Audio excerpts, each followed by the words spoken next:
Chapter 27 With no greater events than these in the Longbourn family, and otherwise diversified by little beyond the walks to Meryton, sometimes dirty and sometimes cold, did January and February pass away. March was to take Elizabeth to Hunsford. She had not at first thought very seriously of going thither, but Charlotte, she soon found, was depending on the plan, and she gradually learned to consider it herself with greater pleasure as well as greater certainty. Absence had increased her desire of seeing Charlotte again, and weakened her disgust of Mr. Collins. There was novelty in the scheme, and as, with such a mother and such uncompanionable sisters, home could not be faultless, a little change was not unwelcome for its own sake. The journey would moreover give her a peep at Jane, and in short, as the time drew near, she would have been very sorry for any delay. Everything, however, went on smoothly, and was finally settled according to Charlotte's first sketch. She was to accompany Sir William and his second daughter. The improvement of spending a night in London was added in time, and the plan became as perfect as plan could be. The only pain was in leaving her father, who would certainly miss her, and who, when it came to the point, so little liked her going that he told her to write to him, and almost promised to answer her letter. The farewell between herself and Mr. Wickham was perfectly friendly, on his side even more.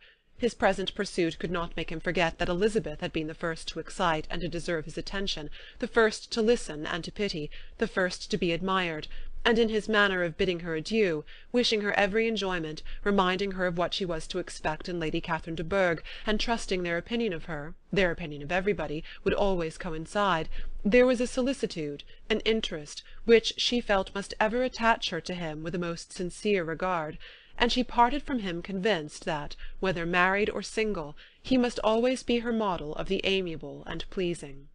Her fellow-travellers the next day were not of a kind to make her think him less agreeable. Sir William Lucas and his daughter Maria, a good-humoured girl, but as empty-headed as himself, had nothing to say that could be worth hearing, and were listened to with about as much delight as the rattle of the chaise. Elizabeth loved absurdities, but she had known Sir William's too long. He could tell her nothing new of the wonders of his presentation and knighthood, and his civilities were worn out, like his information. It was a journey of only 24 miles, and they began it so early as to be in Gracechurch Street by noon. As they drove to Mr. Gardiner's door, Jane was at a drawing-room window watching their arrival. When they entered the passage she was there to welcome them, and Elizabeth, looking earnestly in her face, was pleased to see it healthful and lovely as ever. On the stairs were a troop of little boys and girls, whose eagerness for their cousin's appearance would not allow them to wait in the drawing-room, and whose shyness, as they had not seen her for a 12-month, prevented their coming lower. All was joy and kindness. The day passed most pleasantly away, the morning in bustle and shopping, and the evening at one of the theatres. Elizabeth then contrived to sit by her aunt. Their first object was her sister, and she was more grieved than astonished to hear, in reply to her minute inquiries, that though Jane always struggled to support her spirits, there were periods of dejection. It was reasonable, however, to hope that they would not continue long. Mrs. Gardiner gave her the particulars also of Miss Bingley's visit in Gracechurch Street, and repeated conversations occurring at different times between Jane and herself, which proved that the former had, from her heart, given up the acquaintance.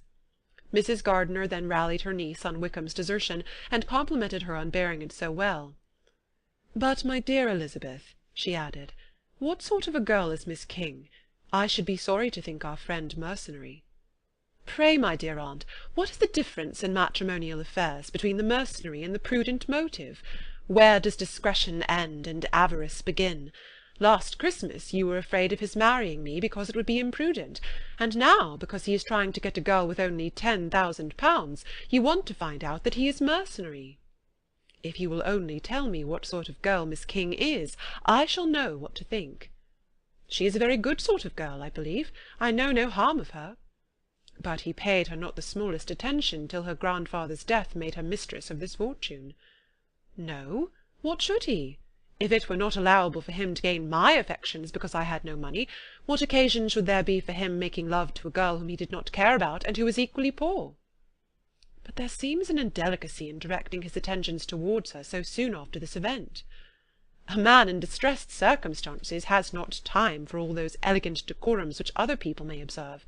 If she does not object to it, why should we?" "Her not objecting does not justify him. It only shows her being deficient in something herself, sense or feeling." "Well," cried Elizabeth, "have it as you choose. He shall be mercenary, and she shall be foolish." "No, Lizzy, that is what I do not choose. I should be sorry, you know, to think ill of a young man who has lived so long in Derbyshire." "Oh, if that is all, I have a very poor opinion of young men who live in Derbyshire, and their intimate friends who live in Hertfordshire are not much better.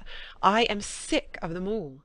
Thank heaven I am going to-morrow, where I shall find a man who has not one agreeable quality, who has neither manner nor sense to recommend him. Stupid men are the only ones worth knowing, after all." "Take care, Lizzy, that speech savours strongly of disappointment." Before they were separated by the conclusion of the play, she had the unexpected happiness of an invitation to accompany her uncle and aunt in a tour of pleasure which they proposed taking in the summer. "We have not determined how far it shall carry us," said Mrs. Gardiner, "but perhaps to the Lakes." No scheme could have been more agreeable to Elizabeth, and her acceptance of the invitation was most ready and grateful. "Oh, my dear, dear aunt," she rapturously cried, "what delight! What felicity! You give me fresh life and vigour. Adieu to disappointment and spleen. What are young men to rocks and mountains? Oh, what hours of transport we shall spend! And when we do return, it shall not be like other travellers, without being able to give one accurate idea of anything.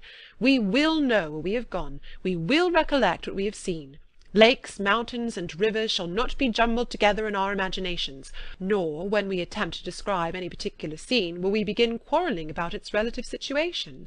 Let our first effusions be less insupportable than those of the generality of travellers." Chapter 27